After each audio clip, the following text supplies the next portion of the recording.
Ya, Bismillahirrahmanirrahim. Assalamualaikum warahmatullahi wabarakatuh.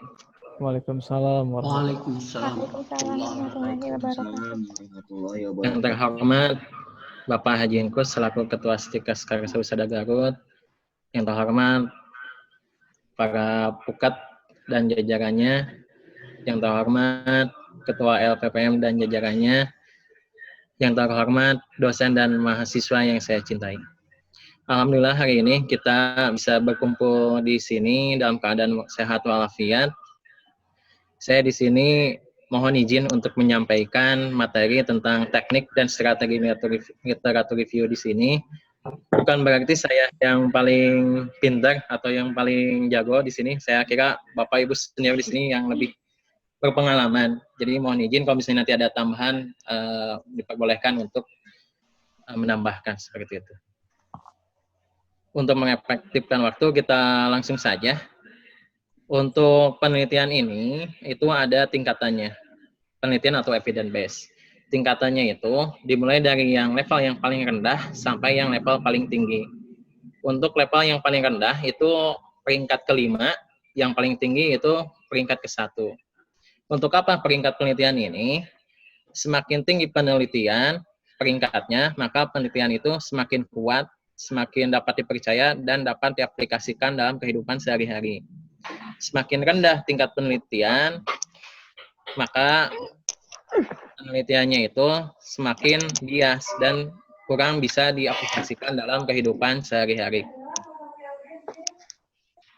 Kemudian, untuk penelitian ini, untuk level yang paling rendah, itu adalah penelitian yang tidak melibatkan manusia. Biasanya penelitian untuk hewan dan laboratorium. Bapak Ibu ketahui bahwa mungkin beberapa bulan yang lalu ada berita di televisi yang menyatakan bahwa untuk pengobatan COVID-19 itu adalah dengan menggunakan kulit jeruk. Kemudian beberapa hari kemudian ada seorang peneliti yang mengonfirmasi bahwa kulit jeruk itu hasil penelitiannya baru dilakukan di laboratorium, tidak bisa disebarluaskan ke masyarakat atau diaplikasikan ke masyarakat. Nah, itu berarti tandanya level penelitiannya rendah, jadi tidak bisa diaplikasikan dalam kehidupan sehari-hari. Kemudian level yang berikutnya itu adalah ada case report. Case report itu biasanya berupa laporan kasus. Misalnya laporan kasus COVID-19 dengan gagal jantung, misalnya apa tanda gejalanya, dan lain-lain. Nah, kemudian untuk yang berikutnya itu adalah ada naratif review atau istilah lainnya disebut dengan literatur review, itu sama saja. Kemudian ada expert opinion, itu biasanya kalau di jurnal yang tingkat Scopus itu ada yang disebut dengan short communication, biasanya untuk memberikan penjelasan mengenai ide-ide penelitian yang akan dilakukan, padahal penelitiannya belum dilakukan, baru idenya saja. Nah, untuk level yang paling rendah ini itu tidak menggunakan desain penelitiannya gitu. Kemudian berikutnya yang level ketiga itu ada penelitian. Di sini penelitian menggunakan primary study atau penelitian menggunakan data primer. Yang disebut dengan data primer itu adalah data yang langsung ke subjek penelitiannya gitu. Misalnya langsung ke manusia seperti itu. Nah, di sini untuk primary study ini atau pendekatan penelitian primer itu dibagi-bagi macamnya. Ada penelitian yang eksperimental dan ada penelitian yang non-eksperimental. Kalau penelitian yang non-eksperimental artinya penelitian itu tidak ada perlakuan, tidak ada intervensi terhadap manusia. Nah, biasanya penelitiannya itu ada dua, ada case control, ada cohort study. Tingkatannya lebih rendah itu adalah case control. Case control itu apa? Case control itu suatu penelitian untuk melihat paparan suatu penyakit. Paparan suatu penyakitnya itu dilihatnya itu faktor-faktor penyebabnya biasanya. Nah, faktor penyebabnya itu yang dilihatnya itu adalah sejarahnya atau historinya atau riwayat ke belakang sebelum terjadi suatu penyakit. Misalnya kita ingin melakukan penelitian faktor-faktor penyebab terjadinya penyakit jantung di rumah sakit Dr. Slamet. Nah, berarti kita melakukan penelitiannya itu kita cari orang-orang yang terkena sakit jantung saat ini, kemudian kita lihat riwayat sebelumnya. Kenapa pasien itu bisa menyebabkan penyakit jantung? Misalnya karena merokok, karena diabetes, hipertensi, dan lain-lain. Tapi sebelum pasien itu sakit. Biasanya case control itu menggunakan studi dokumentasi riwayat penyakit sebelumnya biasanya ada di status seperti itu. Kemudian yang berikutnya itu ada cohort study. Cohort study itu suatu penelitian untuk melihat atau pengamatan dengan periode dengan mengikuti dan pada periode waktu tertentu gitu. Misalnya kita ingin melihat kebalikannya di case control gitu. Misalnya kita ingin melihat apakah merokok itu bisa menyebabkan kanker payudara pada wanita. Nah, untuk penelitian cohort ini biasanya kita itu lihat dulu nih, cari dulu wanita yang merokok, kemudian kita ikuti dalam waktu tertentu, misalnya setahun, 2 tahun, 3 tahun, kita itu ikuti, kemudian kita waktunya jelas, misalnya dalam waktu 1 tahun, setelah 1 tahun kita lihat apakah benar orang yang merokok itu terjadi kanker payudara atau tidak, risikonya lebih besar atau lebih kecil, seperti itu. Kemudian yang berikutnya itu adalah penelitian eksperimental. Ini penelitian tingkat tinggi gitu. Artinya penelitian yang bisa diaplikasikan dalam kehidupan sehari-hari seperti itu. Contohnya penelitian eksperimental itu ada yang disebut dengan clinical trial. Kalau clinical trial itu atau disebutnya dengan uji klinik. Uji klinik itu untuk menguji suatu metode atau suatu alat atau suatu obat apakah ada efek atau tidak terhadap manusia. Nah, biasanya contoh misalnya kita ingin menguji air DTT, apakah air DTT itu berpengaruh terhadap sebelum dilakukan pemasangan kateter urin, apakah berpengaruh terhadap penurunan kadar bakteri urin atau tidak. Nah, di sini kalau uji klinik itu dilihat efeknya, apakah kadar bakteri urinnya itu menurun atau tidak meningkat. Nah, kalau randomized control trial atau uji kontrol secara acak, nah itu hasil uji klinik itu dilihat penyebabnya. Penyebabnya apa bisa terjadi seperti itu. Nah, itu penelitian yang lebih tinggi lagi, apalagi dengan ada randomisasi.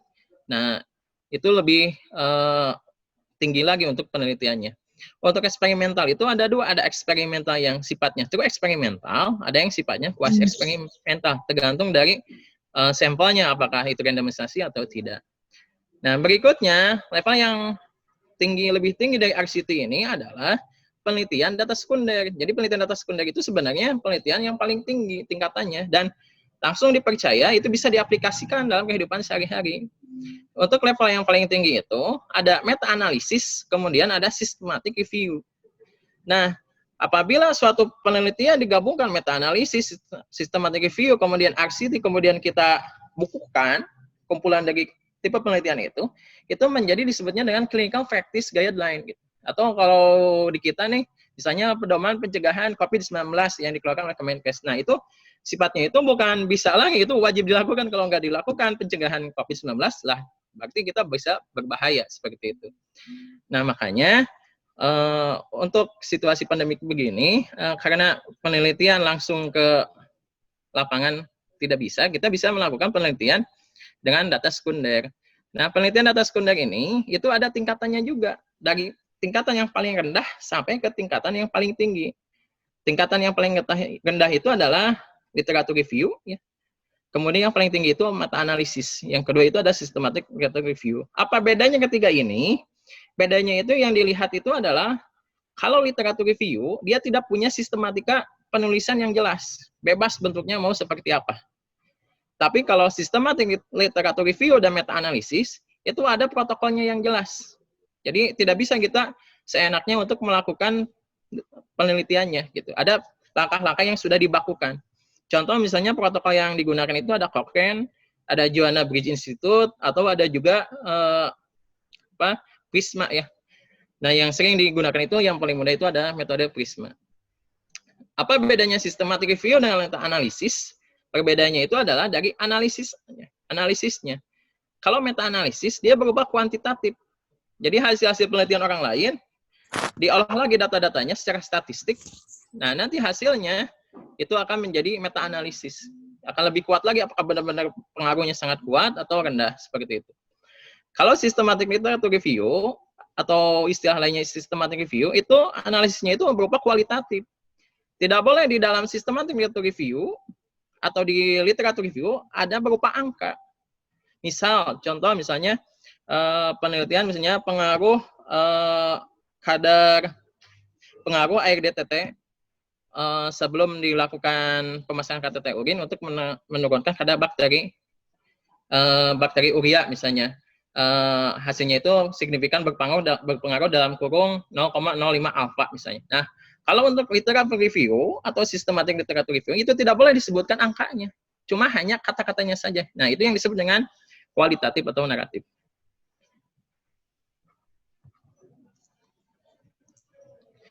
Nah, ini salah satu contoh yang dimaksud dengan clinical practice guideline ya, yang dikeluarkan oleh Kemenkes untuk pencegahan COVID-19. Kemudian ini salah satu contoh meta-analisis, ini bukan penelitian saya, ini salah satu contoh saja.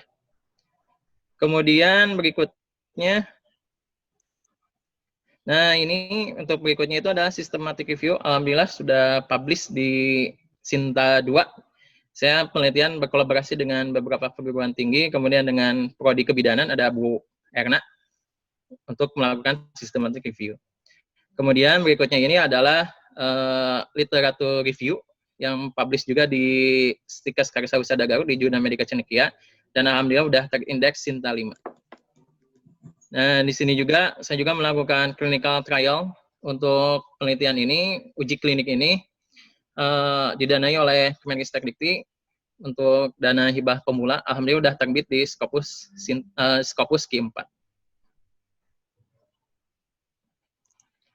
Untuk uji klinik ini memang dibutuhkan, kalau untuk publikasi di internasional harus memiliki sertifikasi dulu GCP, Good Clinical Practice, atau istilahnya cara uji klinik yang baik. Kenapa?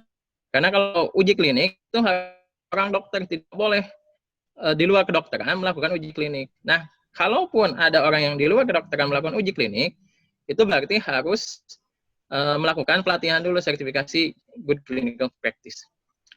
Ya, itu hanya ini pembuka saja. Yang berikutnya itu adalah literatur review. Apa itu literatur review?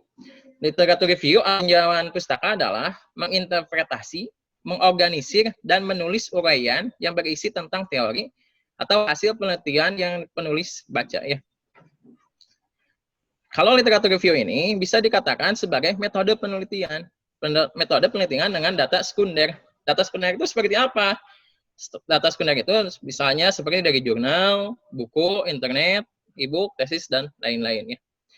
Kemudian biasanya literatur review itu ditulis oleh orang yang ahli di bidang ilmunya.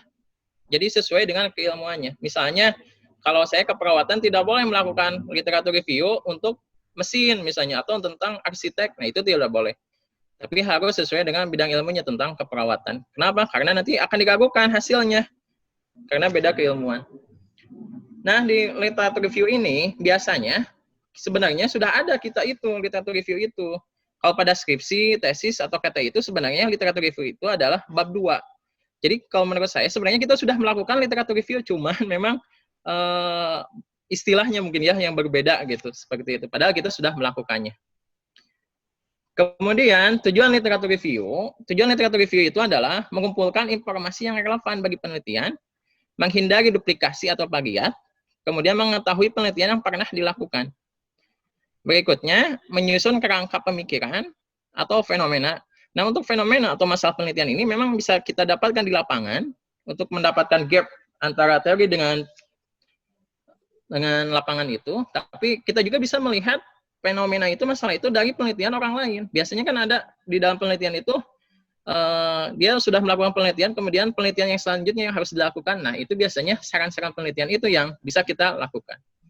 Kemudian berikutnya itu ada novelty. Kalau novelty itu adalah kebaruan. Jadi kalau literatur itu review itu harus membuat suatu kebaruan, wawasan yang baru, new insight gitu. Jadi harus ada sesuatu yang baru. Jangan sampai kita melakukan literatur review hanya materinya yang lama-lama saja. Tapi kalau misalnya untuk belajar, untuk tingkat S1 itu cukuplah, maksudnya tidak apa-apa gitu belajar untuk hal yang sederhana dulu gitu. Tidak usah hal yang memiliki novelty yang kuat seperti itu.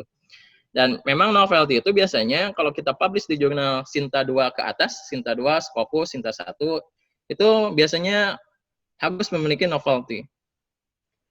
Kemudian berikutnya, sebenarnya di sini Bapak Ibu sudah melakukan literatur review sebenarnya gitu. Di tinjauan pustaka kalau skripsi atau KTI atau tesis. Cuman kalau misalnya tinjauan pustaka dengan cara tradisional, itu kalau cek secara plagiarisme ya, ternyata bab 2-nya itu indikasinya itu tinggi, 74% similarity itu. Kenapa dikatakan similarity atau kemiripan? Karena kalau misalnya kita menentukan suatu artikel itu adalah plagiat, kita tidak boleh gitu. Yang berhak menentukan itu artikel plagiat atau tidak adalah orang yang ahli. Biasanya orang yang ahlinya itu adalah ditunjuk oleh Kemendikbud. Kemendikbud ya, seperti Kemenristek Kemendikbud ya, seperti itu. Nah, oleh karena itu paling kita menyebutnya itu adalah similarity, kemiripan, seperti itu. Nah, kalau misalnya bab 2-nya gaya tradisional, kalau dicek dengan plagiarisme menggunakan Turnitin, 74%, ini hanya contoh saja seperti itu. Sedangkan secara Kemendikbud, itu untuk similarity index-nya itu harus kurang dari 25%. Kalau ini hasilnya seperti ini, 74%, maka kalau kita mengajukan kenaikan jabatan fungsional, ini akan ditolak. Gitu. Mending kalau misalnya ditolak, kalau misalnya dikasih sanksi dan naik jabatan, ya itu lebih sedih lagi. Atau misalnya sertifikasinya ditunda, itu lebih bahaya lagi. Jadi lebih baik kita antisipasi saja. Kemudian, kalau misalnya tinjauan pustaka dengan menggunakan literatur review, kita itu bisa bebas dari plagiarisme, gitu. Atau similarity index-nya bisa berkurang. Asalnya tadi misalnya 74%, ini dengan topik yang berbeda. Kalau dengan menggunakan literatur review, itu bisa menjadi 15%. Seperti itu. Jadi kita bebas dari similarity index yang ditentukan oleh Kemendikbud. Nah, bagaimana sih supaya kita melakukan literatur review supaya tadi bisa digunakan sebagai metode penelitian atau supaya terhindar dari plagiarisme? Itu ada langkah-langkahnya. Langkah-langkahnya itu ada yang pertama itu menentukan topik, yang kedua itu ada pencarian literatur, yang ketiga itu ekstraksi data, yang keempat itu analisis dan sintesis data, dan keempat itu adalah yang terakhir itu ada publikasi. Bapak Ibu nggak usah khawatir, misalnya tadi kata Pak Haji, wah sesuatu yang baru, gawas, cuma takut. Tidak usah takut, tidak usah khawatir. Ini sebenarnya mudah gitu. Saya juga ini dibuatnya dengan sesederhana mungkin supaya bisa dipahami oleh semua orang seperti itu. Baik itu untuk dosen maupun untuk mahasiswa. Kemudian di sini yang pertama itu adalah kita harus menentukan topik dulu. Kan mahasiswa sebenarnya untuk menentukan topik itu kan sudah sebenarnya dari judul skripsi masing-masing gitu. Nah, itu bisa digunakan sebagai topik untuk melakukan literatur review. Kalau misalnya kita ingin publikasi, kita harus memilih topik yang mana. Nah, biasanya untuk publikasi yang menarik perhatian jurnal itu, biasanya yang isunya dan kita minat di mana gitu. Hot issue misalnya untuk sekarang pandemik, alangkah lebih baiknya kita melakukan systematic review atau literatur review itu tentang COVID-19. Pasti banyak sekali jurnal-jurnal yang mau untuk menerima dari COVID-19. Bahkan reviewnya lebih cepat dibandingkan dengan penelitian biasa. Karena mereka juga butuh untuk kebaruan dari jurnalnya. Kemudian, kalau misalnya kita setelah menentukan topiknya apa, kita tentukan dulu merumuskan pertanyaan ya, pertanyaan dari penelitiannya atau masalah penelitiannya kita tentukan atau tujuan penelitiannya kita tentukan apa. Bagaimana cara menentukannya? Caranya itu adalah ada prinsipnya PICO. PICO itu pasien, populasi, masalah, I-nya itu intervensi, C-nya itu comparison atau perbandingan suatu intervensi. Kemudian O-nya itu adalah outcome. Itu hasil yang ingin diukur atau ingin dicapai.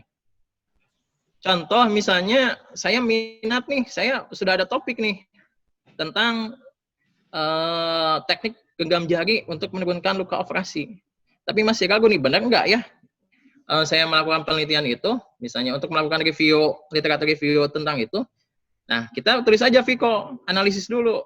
P-nya apa ya? Oh, problemnya nyeri luka operasi nih. Intervensinya apa ya? Genggam jari.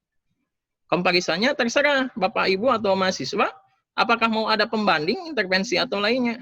Mau ada pembanding atau tidak ada gitu. Kita ingin menggali tentang terapi genggam jari ini, apakah mau dibandingkan dengan terapi yang lain atau tidak. Kemudian outcome-nya, hasilnya apakah melihatnya hanya pengaruh terhadap nyerinya saja atau pengaruh terhadap tidur dan lain-lain. Nah, kita tentukan dulu.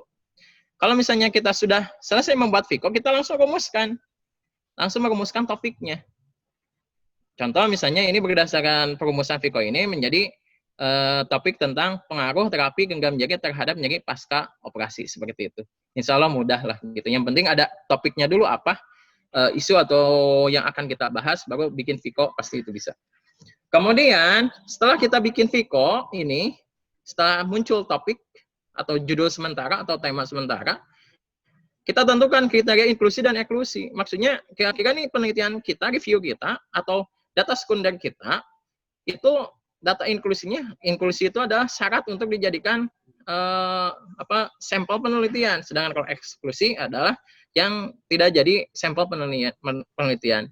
Nah, kita tentukan dulu penelitian kita, apakah penelitian kita itu mau fokusnya ke arah suatu intervensi semua, misalnya randomized control trial, atau mau cohort aja saya mah, atau mau case control aja isinya semua. Nah, itu bisa ditentukan melalui kriteria inklusi dan eksklusi Bapak gitu. Jadi itu kalau kriteria inklusi dan eksklusi itu hanya peneliti yang bisa melakukannya, seperti itu. Sesuai dengan tujuan dari penelitiannya. Kemudian yang berikutnya, setelah kita menentukan kriteria inklusi dan eksklusi, adalah melakukan pencarian literatur. Pencarian literaturnya dari mana? Pencarian literaturnya itu dari database yang ada di internet gitu. Macam-macam database-nya ada Google Scholar, Garuda, ScienDirect, PubMed, EBSCO, ProQuest, dan lain-lain. Kalau untuk tingkat mahasiswa S1, saya kira hanya pengenalan saja. Cukuplah melakukan pencariannya itu di database Google Scholar, bisa dengan menggunakan bahasa Indonesia. Di Garuda juga sama, itu produk Indonesia, bisa dengan menggunakan bahasa Indonesia. Tapi kalau saya kira kalau untuk Bapak Ibu dosen misalnya ingin publikasi, ya harus menggunakan database yang lebih tinggi lagi, ada ScienDirect, PubMed, dan lain-lain.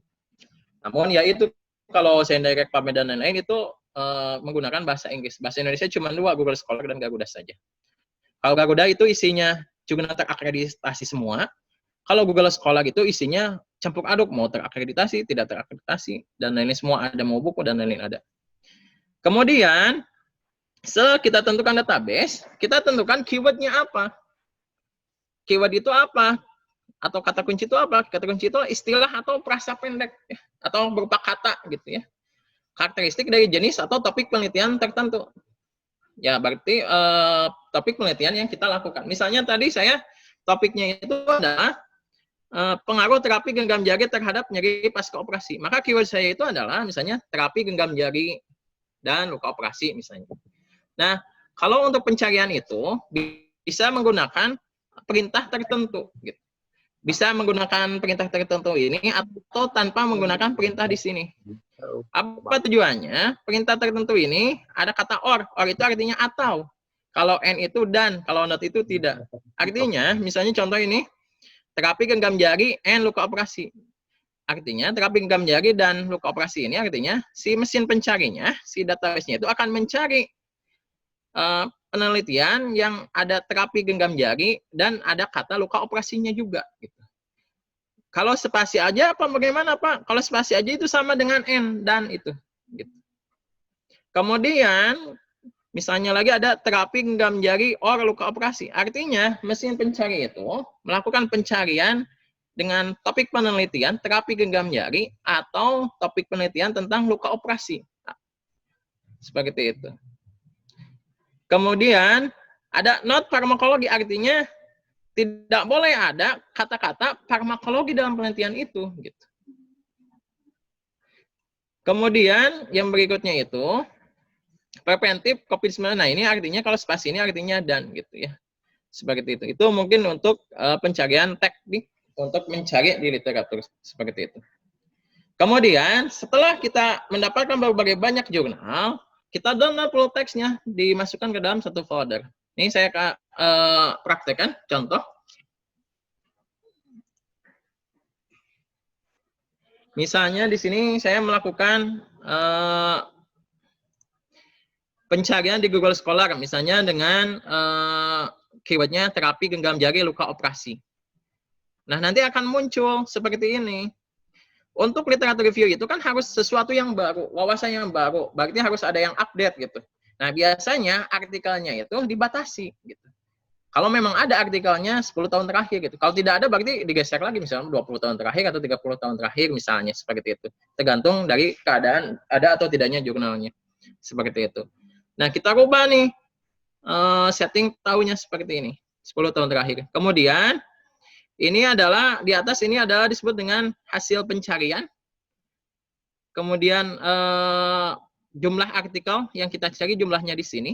Kemudian ini ada citasi. Kemudian ini adalah download untuk full text-nya. Saya praktekkan.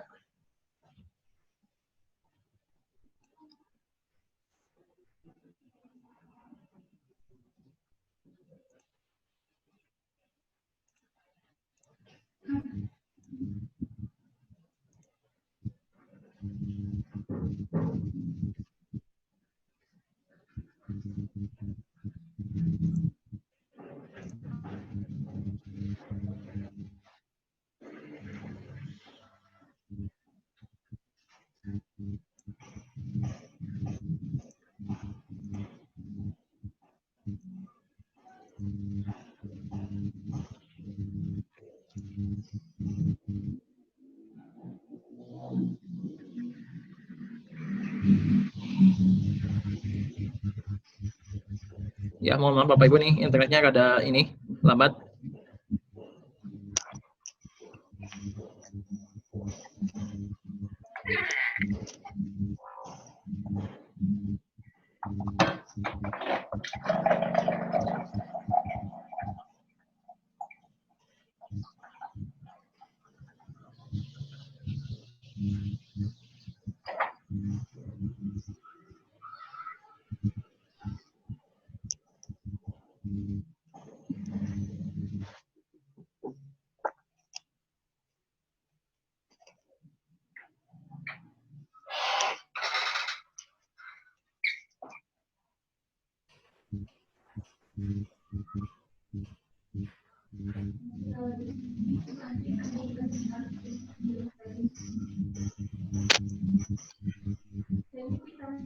Oke Bapak Ibu sekalian, sambil menunggu Pak Andri,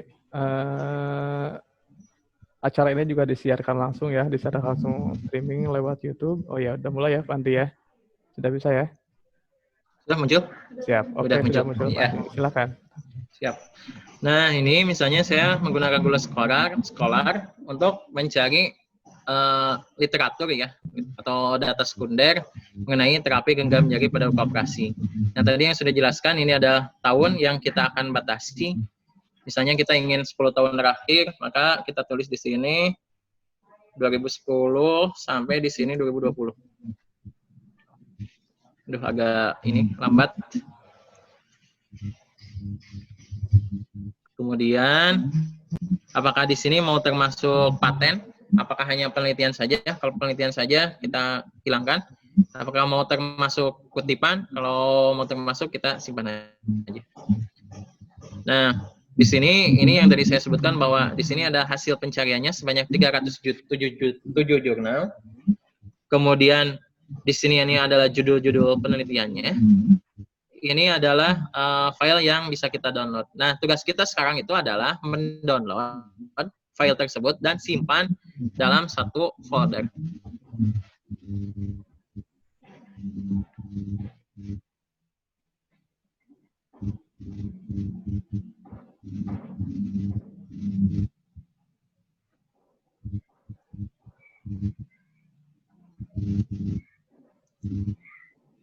Kemudian kita download semuanya yang ada PDF-nya. Berapa banyak, Pak? Kalau untuk Bapak Ibu dosen, untuk publikasi, itu semua file itu harus di-download. 307-annya. Gitu. Tapi kalau untuk mahasiswa, mungkin nanti sama Bu In dibatasi ya, karena masih belajar, mungkin masih pengenalan, itu berapa artikel nanti jelaskan sama Bu In berapa. Tapi kalau untuk Bapak Ibu dosen, untuk kebutuhan publikasi, harus semuanya. Bahkan bisa ada yang sampai ribuan, ini masih mending 307. Tapi kalau misalnya ribuan, ya harus semuanya ribuan.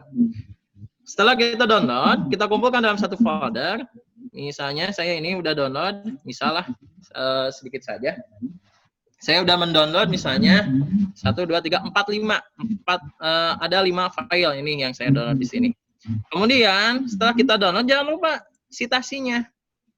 Citasi itu ada 2 cara.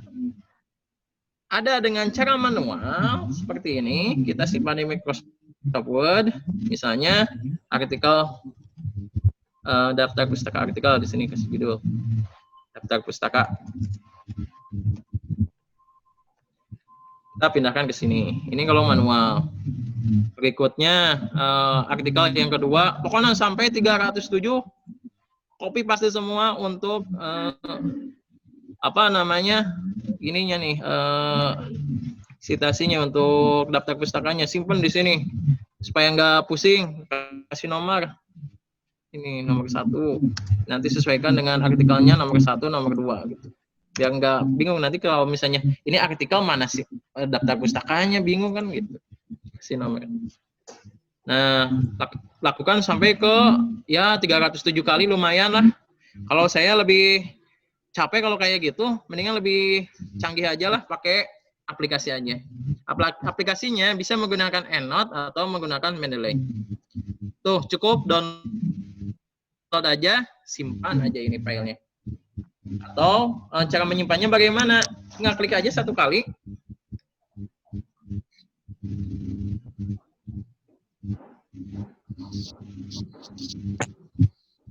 Agak lemot juga ini. Udah, ini sudah tersimpan. Nah, ini udah tersimpan, kita pindahkan aja. Kita bikin folder baru di sini. Saya udah bikin folder tadi. Mana ya? Litref. Nah, ini. Saya pindahkan ke folder ini yang tadi. Nah ya tadi, ya tadi disimpan di sini. Jadi otomatis akan tersimpan di Mendeley-nya. Kalau misalnya mau pisahkan, kita bikin folder, kita pindahkan ke sana. Misalnya seperti itu. Atau contoh sekali lagi, citasi dengan menggunakan software manajemen, bisa menggunakan EndNote atau menggunakan Mendeley. Kalau saya lebih suka Mendeley karena gratis. Kalau EndNote bayar.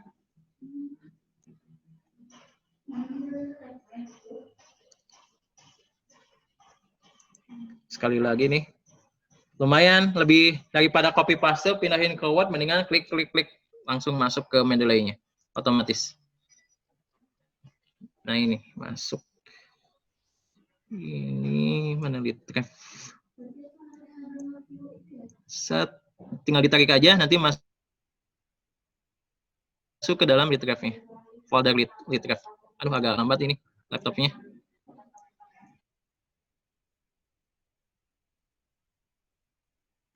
Nah, nanti otomatis ini karena lambat, jadi ya nggak apa-apa. Nanti itu seharusnya masuk ya, seperti itu. Itu untuk kalau menggunakan EndNote ya. Ya silakan pilih kalau mahasiswa masih belum bisa menggunakan Mendeley, mungkin manual aja dulu. Atau misalnya Pak Haji, misalnya, adain pelatihan Mendeley, boleh nanti bisa diadakan pelatihan tentang menggunakan citasi dan pencegahan plagiarisme bisa dalam satu tema gitu, seperti itu. Ya mungkin nanti bisa Pak Hasbi atau Pak Dika yang menjadi narasumbernya ya. Kemudian berikutnya, setelah misalnya kita masukkan ke sini, kita kumpulkan dalam satu folder. Sudah, ini saya misalnya ada anggaplah 5 file ini menjadi sudah 307 lah, anggap gitu, lumayan lama juga waktunya, terbatas. Oke, kita lanjut. Aduh, agak lambat. 7 menit lagi, Pak ya. Oh, 7 menit lagi? 7 Masih menit banyak, lagi. Pak Azwi. Oh gitu, siap. Oh, 7 menit. Atau mau persiap aja yang ini?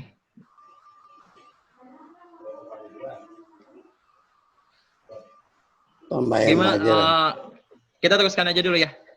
Kalau misalnya permintaan mau ini lagi, bisa lah nanti kita percepat aja dulu. Nah ini di sini setelah tadi sama sih sebenarnya Google Scholar dengan Garuda Dikti, pencariannya cuman beda aja tempatnya nih. Ini ada tahunnya, ini ada tempat downloadnya, ada tempat citasinya di sini, ada semuanya lengkap sama. Nah khusus saya Direct ini harus bahasa Inggris, harus bahasa Inggris semuanya di sini. Nah berikutnya setelah kita melakukan pencarian literatur, yang berikutnya itu adalah analisis. Analisis datanya itu yaitu melakukan penilaian atau critical appraisal. Kalau untuk systematic literatur review itu ada panduannya gitu. Panduan bagaimana cara melakukan penilaiannya. Biasanya bisa menggunakan protokol PRISMA. Joanna Bridge Institute, atau menggunakan Cochrane. Tapi kalau untuk literatur review itu tidak ada format yang bakunya, ya silahkan aja gitu. Berarti penilaiannya dilakukan, kalau menurut saya itu, pemahaman saya itu adalah kembalikan lagi sesuai dengan kriteria inklusi dan eksklusinya. Atau sesuai dengan FICO yang kita lakukan tadi. Gitu. Kalau misalnya kita inklusinya menggunakan FICO, seperti itu. Contoh, misalnya saya buka, kita bikin folder dulu yang namanya FICO. Folder FICO ini artinya folder yang sudah lulus analisis, gitu ya, penilaian. Apakah artikel yang dari 4 ini atau yang tadi ratusan ini kita seleksi mana yang sesuai dengan kriteria inklusi dan eksklusinya. Tadi itu kriteria inklusi dan eksklusinya itu sesuai dengan FICO. FICO itu berarti harus masalahnya harus berupa, sebentar, enggak ini mana ya?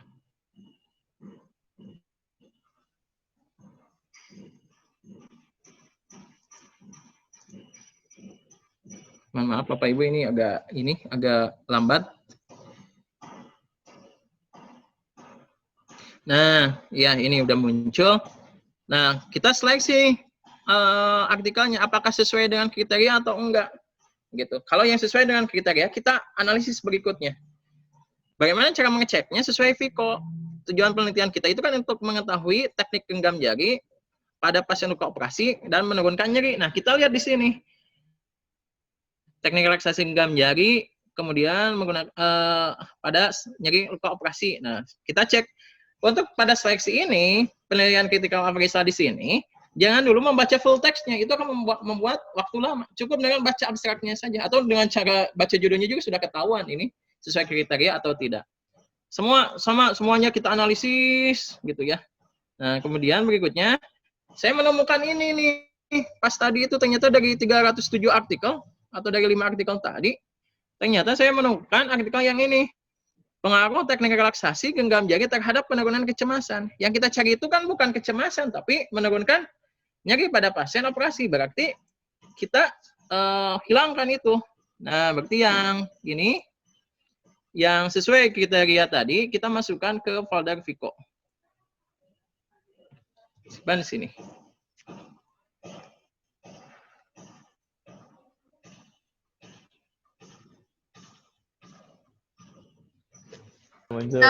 Nah, ini yang FICO ini, yang tadi yang tidak sesuai, yang kecemasan itu, kita pisahkan. Kita ambil yang ininya, yang sesuainya, masukkan ke folder FICO-nya. Kemudian copy pastekan.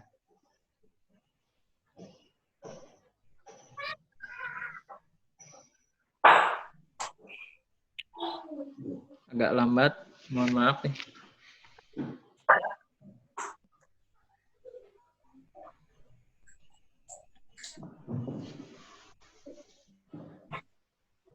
Setelah itu kita ke tahap berikutnya.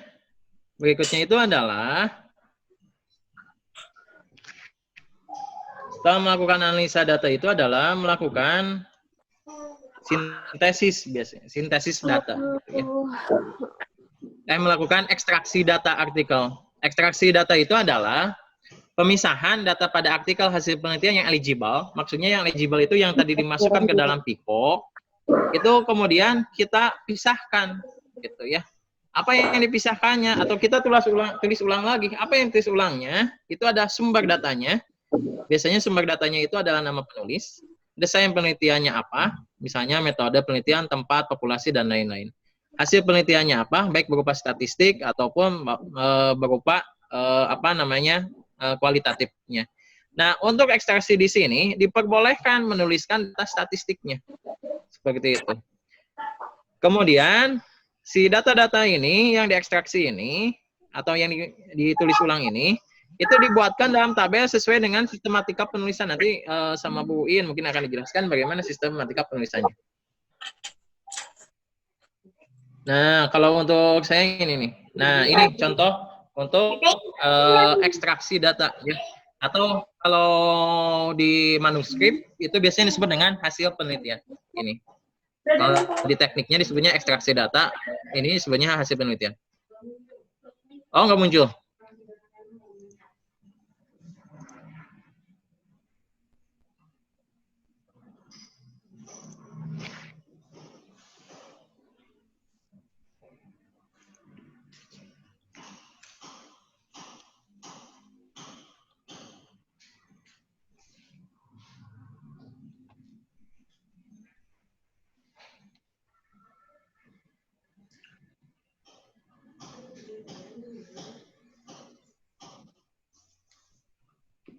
Ini jadi. Loading gimana, Pak Andri?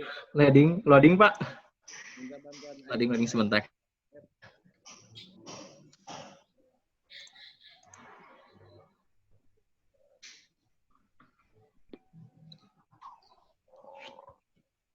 Sudah muncul? Belum. Ya. Belum, Pak. belum Pak.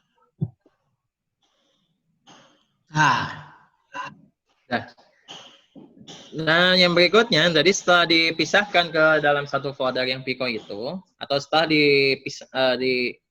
diseleksi yang sesuai dengan kriteria penelitian, itu kita ekstraksi dari sumber datanya, gitu.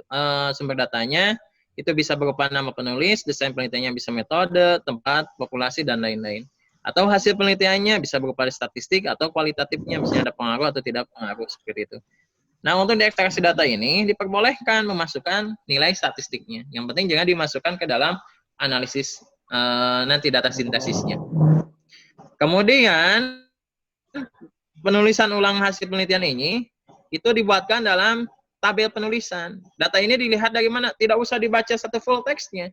Bisa dibaca, dilihat dari abstraknya saja. Nah, ini contohnya seperti ini. Yang bisa dilihat dari abstraknya aja, nanti ketahuan autor, lokasi, populasi, dan lain. Atau misalnya kalau tidak ada di abstrak, bisa dicari di metodenya.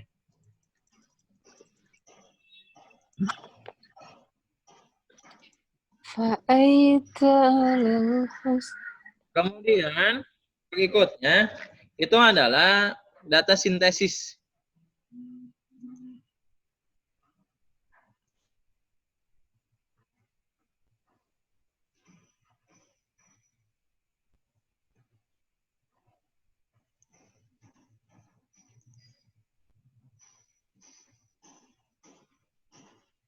Nah, yang berikutnya itu adalah sintesis data. Sintesis setelah tadi melakukan pencarian, menseleksi artikel yang sesuai, kemudian mengekstraksi hasil penelitiannya, kemudian berikutnya itu adalah mensintesis data. Sintesis data itu adalah mengintegrasikan penjelasan dan interpretasi dari berbagai temuan hasil penelitian antara ide, teori, dan pengalaman. Biasanya sintesis data ini berisi ya naratif, kualitatif. Di sini tidak boleh mencantumkan berupa angka. Kegiatan literatur review ini itu tidak boleh mengambil hasil penelitian dengan cara copy paste. Itu haram hukumnya, gitu ya. Tadi yang ekstraksi data itu pada saat mengekstraksi data yang hasil penelitiannya itu tidak boleh copy paste. Gitu. Kenapa? Karena kalau copy paste itu akan terdetek plagiasi dan itu bukan sistem literatur review, gitu. Haram hukumnya, gitu. Terus bagaimana Pak caranya kalau tidak boleh copy paste? Caranya itu, biasanya saya itu melakukannya itu adalah dengan cara meringkas temuan penelitian itu. Atau cara yang kedua itu adalah menganalisis dan mensintesis dengan cara sebutkan keterbatasan penelitiannya apa pada penelitian itu. Kemudian, atau misalnya, apakah implikasi untuk penelitian masa depan? Apa rencana penelitian yang akan datang? Gitu. Sebutkan itu. Atau misalnya, seberapa besar pengaruh suatu efek itu, tapi dengan menggunakan kata-kata sendiri, gitu. Itu cara melakukan data sintesisnya. Atau biasanya kalau saya caranya itu meringkas, kalau nggak meringkas itu adalah membandingkan hasil penelitian satu dengan penelitian yang lainnya. Misalnya penelitian A, misalnya memiliki pengaruh misalnya terhadap B, namun penelitian ini dilakukan pada anak kecil, bukan pada anak dewasa, sehingga tidak memiliki efek. Misalnya, teknik relaksasi genggam jari, misalnya efektif untuk menurunkan nyeri, namun pada penelitian tersebut masih menggunakan obat anti nyeri, misalnya. Sehingga hasilnya bias, misalnya seperti itu. Atau cara lain membandingkannya, misalnya, teknik genggam jari efektif menurunkan nyeri sesuai dengan penelitian siapa, gitu. Tapi itu semuanya harus menggunakan kata-kata sendiri. Contoh ini, contohnya. Saya melakukan data sintesis dengan cara meringkas hasil penelitiannya ini, kemudian kita ringkas saja, tapi menggunakan kata-kata sendiri. Misalnya ini jadi hasilnya. Terapi dari begitu banyaknya, kita ringkas hasilnya itu terapi genggam jari yang diberikan pada pasien dengan appendektomi di rumah sakit dapat mengurangi keluhan nyeri pada luka pasien secara signifikan. Jadi maksudnya di sini kita hasil penelitiannya tetap sama, maknanya tetap sama, tapi kata-katanya itu kita harus membedakan gitu. Nah, itulah literatur review, sehingga dengan cara seperti itu kita bisa terhindar dari plagiarisme gitu. Seperti itu. Memang butuh effort ya, maksudnya butuh usaha gitu ya. Karena dengan menggunakan parafrasi itu harus berpikir gitu. Tapi kalau misalnya sudah terbiasa, insya Allah pasti bisa. Berikutnya, ini adalah tahap akhir gitu. Tahap akhir dari literatur review.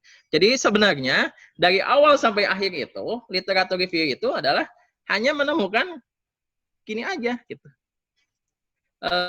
Satu kalimat ini, satu paragraf ini, seperti itu. Tapi paragraf ini kita susun menjadi satu kesatuan untuk sebuah penelitian, seperti itu. Memang butuh usaha yang besar, seperti itu. Tapi nggak apa-apa, belajar sambil belajar, sambil berjalan juga nanti insya Allah pasti bisa untuk mahasiswa ya, seperti itu. Kemudian jangan lupa di sini, ketika sudah ada hasil ini, hasil literatur review ini, itu harus disitasi. Nah, ini yang disebut dengan sitasi. Sitasi itu adalah ini ya, kutipan dengan mencantumkan sumbernya dari mana gitu ya.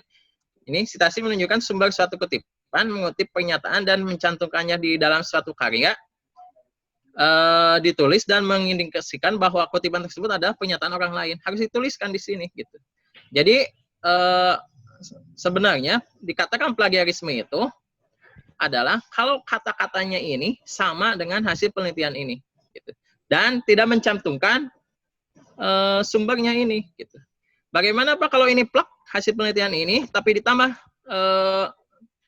kutipan ini sumbernya, tetap itu disebut dengan plagiasi gitu. Itu berarti menjiplak karya orang lain. Nah, yang benarnya itu adalah hasil penelitiannya ini tetap sama, maknanya tetap sama, kita rubah kata-katanya kemudian kita cantumkan.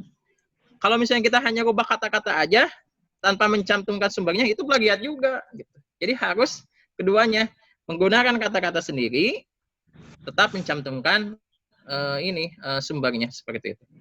Nah, untuk sitasi itu ada secara manual, ada secara secara menggunakan software. Nah, ini ada Mendeley, EndNote, dan Zotero, seperti itu. Kalau cara manual seperti tadi, disimpan satu-satu dalam Microsoft Word, terus nanti dipindahkan. Kalau menggunakan Mendeley, referensi, tinggal klik, nanti muncul aja ya. Seperti itu. Ya, kalau mau dipraktekkan tapi waktunya terbatas. Nah, ini untuk sitasi itu sebenarnya ada stylenya. Ada stylenya itu ada AVA, MLA, Harvard, dan lain-lain. Biasanya untuk keperluan itu menggunakan AVA style ya, seperti itu. Nah, kalau di Karsa, kalau yang saya baca di petunjuk teknis, itu menggunakan AVA tekniknya.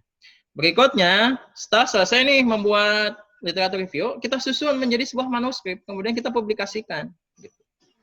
Publikasikannya itu, kalau bisa, publikasikanlah ke tempat yang ada akreditasi. Jurnal akreditasi itu kan ada Sinta 6 yang paling rendah, kemudian ada Sinta 1 yang paling tinggi. Kenapa? Karena kalau publikasi di jurnal akreditasi, ini ada bobot skornya. Ini akan berpengaruh terhadap akreditasi kampus, ataupun terhadap kenaikan jabatan fungsional dosennya. Ini akan menjadi penilaiannya, seperti itu. Baik kalau dengan Scopus, ini akan lebih besar lagi, nilainya ada 30, 40, 50. Kemudian, berikutnya, kalau Bapak Ibu peneliti COVID, misalnya punya artikel tentang COVID-19, kemudian kita publish, jangan lupa untuk disimpan di sini. Minta diverifikasi ke Sinta untuk dimasukkan ke database research ini. Nah, nanti akan masuk ke Sinta dan kita akan menjadi peneliti, ini terdaftar peneliti COVID-19. Ya, mungkin itu dari saya.